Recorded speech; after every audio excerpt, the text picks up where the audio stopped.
Hello, everyone. Welcome back to Digital Downs. I'm your host, Takiaki, and today we're going to break down a couple races and look at the results.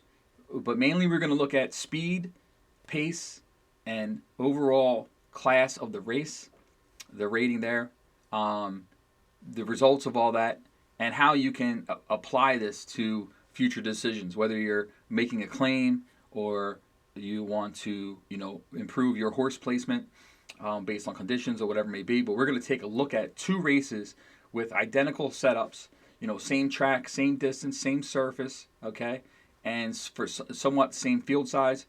We're going to look at both of those races and compare the finish times of each horse and all that stuff, and let's really get into it. So on this first example, we're going to use a maiden claiming 25,000, nice full field of I think it's 9 horses. 1, 2, 3, 4, 5, 6. Yeah, 9 horses. And in this first example, you can see over here to the right, or you see, first of all, the lane 3, Burger Flipper, California from Chernobyl Lodge. This horse won the race in 1 minute, 34 seconds, and 35, right? Um, and the second place horse here was 134.46, and so on. You can read this here right down the list, right? So let's just, for this particular race, just go look at the um, some numbers from the race. So Burger Flipper, which was the horse that won the race, okay, as you can see here, this is basically its race line, and it posts the results. It shows you the track, shows you the surface, the distance, the rate, the winning race time, the race type, and its position, during the race, quarter mile, half mile, and so on. Now, these numbers here, speed and pace, are based on the results of the race as well as the race rating. The race rating is really a class rating. It's telling you the strength of the field. That's what the race rating means. The race rating means strength of the field. The speed is basically the high speed of the horse, the high speed that the horse reached, um, during the race. And basically, the pace is pace is pace, right? So it's going to be, the pace of the race. So the higher number is a faster pace, the lower the number is a slower pace, right? So you got to imagine that if he runs a, really high pace rating and a high speed, basically he probably ran closer to his top speed for a longer period of time, time and space. So and if he ran a speed rating of, let's say, 118, but his pace rating was 94, he might have hit that speed of 118, but it was he got there quickly and dropped off quickly, and he didn't hold that speed for any length of time. So in this race, when you can compare it to other horses within the race. So this horse finishes first. As you can see here by neck. Its speed rating was 115. Its pace was 98, and its class of the race was 111.75. Right. So if we go back and just remember that it was 115.98. Okay, and just take a look at the second place horse who finished just behind him, 134.46. This horse here ran a 115.97. Okay, so it matched it matched the winning horse as far as its speed goes, but its pace was 97. So it's somewhere along the way, as far as the pace goes, the horse didn't quite keep up with the same pace number as the winning horse. It doesn't always work out this way, but you kind of see how that can happen. So this horse, finished second, and again, it was a really nice race rating, class rating. Third place horse here, Liverpool Lover, from Chrisman, was 134.68. Okay, it had a speed rating of 109 and a pace of 96. Now remember, the winning horse was 115.98, so this horse ran a 109.96 in the same race, finished third. Okay, they can see they all had the same class rating because they were all in the same race. That's the class rating for the race. Strength of race, right? The Thunder Delight Black Ace Stable was 108.95. Again, far below the first and second horse. So really, this was like a 2-horse race. But you can see the strength of the field. So just take a look at this again. 25, a maiden claiming 25,000. It was a minute and 34.35. Okay, followed by 46, 68, 80. Okay. Now let's go take a look at the other race that matches this one. So here we go. Here's the second instance of this race. This is a maiden 25, same everything, right? Same track, same surface, the whole 9 yards. This race here has 7 horses in the field. Okay, so it's a little bit smaller field. The other field was 9, and this field is 7.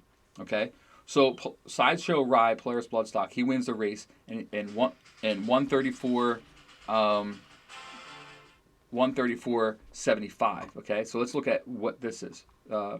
So it wins the race. Its speed was 107 and the pace was 96. The race rating, the class of the race, was 107.25. Now remember, we're comparing it to the other race, which is basically the same exact field setup, same, I guess, in theory, type of horses. This, the winner of the other race was 115 on the speed. This one's 107. The other race was 98 for the winner on pace. This is 96. The race rating was 111.25 or a 111.75 compared to 107.25. So if you look at this race, I can automatically tell without looking at any other horses, because this horse won. I can automatically tell that this field, the overall field of this race, was a lot weaker than the other field. So and you can see that right here. Not only does it show here, but it shows in the overall class of the race, 107.25. Look at the winning time, 134.75. Okay, the winning time of the other race that we looked at, okay, was 134.35. Okay, so it's this horse here won the race 134.75. This horse, so 104.75, 134.79. These top two horses would have been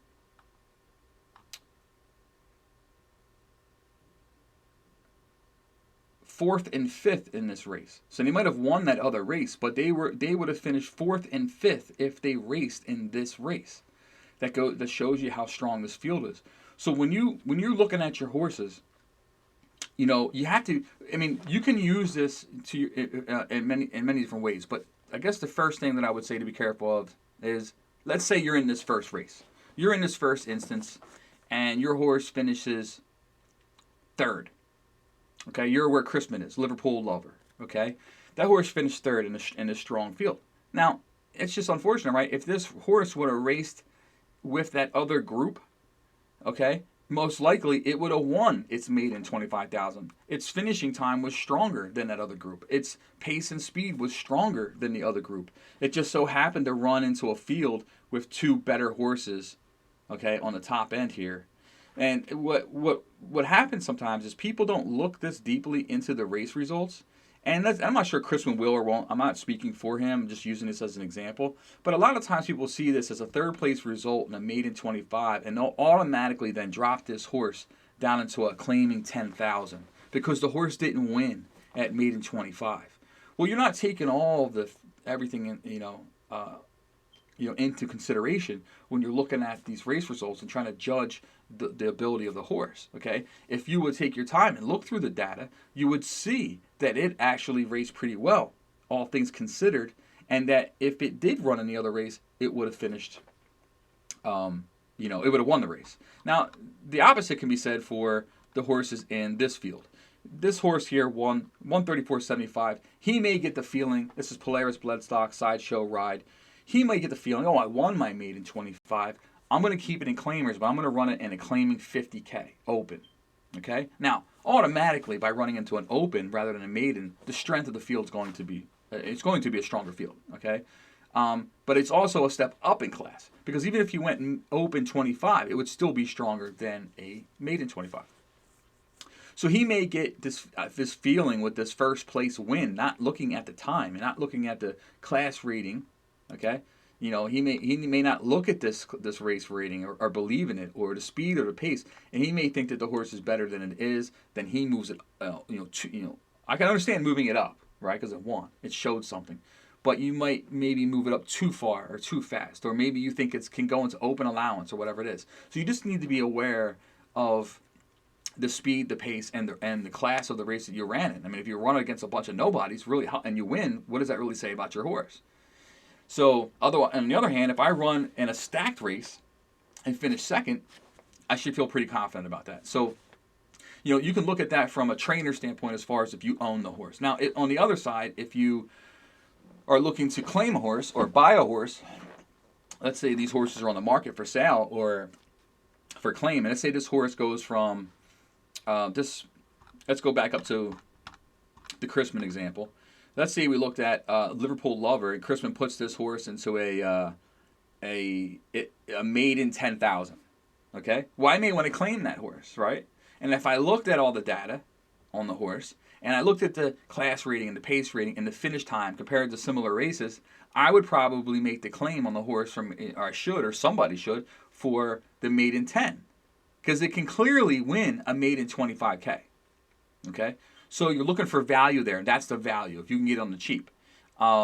So and also and again, you'd have to, if you're, it's also helps. So that's a good opportunity to pick up a horse on the cheap, with some value. But the same thing can be said for a horse that's placed too high or there's no real value left. Again, you can use this in that same thought process as far as breaking the horse down to try to figure out if it makes sense to claim the horse or not based on the price.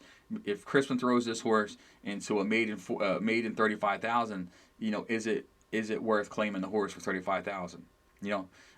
So you're looking at where you can grab the horse, where you can still actually make a few bucks with the horse before you have to either get it claimed from you or go through the drop down process. Okay, so again, real quick, just to recap, we're looking at similar races. So like mirroring races. It's always good to look at this too if they have the second instance of a race. It's like a direct look. So we were looking at the obviously the track, everything's the same here, track setup. We're looking at the time, 1:34:35. We're looking at the speed, the pace, and the race rating. Remember, the race rating is basically the strength of the race, the class, and the field. So basically the strength of the field of the race. And you can use this to determine how well your horse performed. Okay? Just because it didn't win doesn't mean it's not good. Okay? So again, I hope this helped, especially for someone in newer stables, to break down some of these races and these horses and improve on your placement. Also, maybe improve the claiming game as far as opportunities for some. I'd like to see that pick up a little bit more. That's actually picked up quite nicely lately, but I'd like to see a little bit more claiming in the meat potatoes of the 20, 30, 40, 50K range. So anyway, I hope this helped. And again, we'll look to, if I find another situation like this, then I'll do another video to show it again, and I'll just keep showing it as much as I possibly can. So hopefully this helped. Anyway, Digital Downs. Remember, if you haven't joined, please join. Join for free. You get 4 free horses. You're off and running. Don't get left behind. All right, like the video, and I'm out of here. Thank you.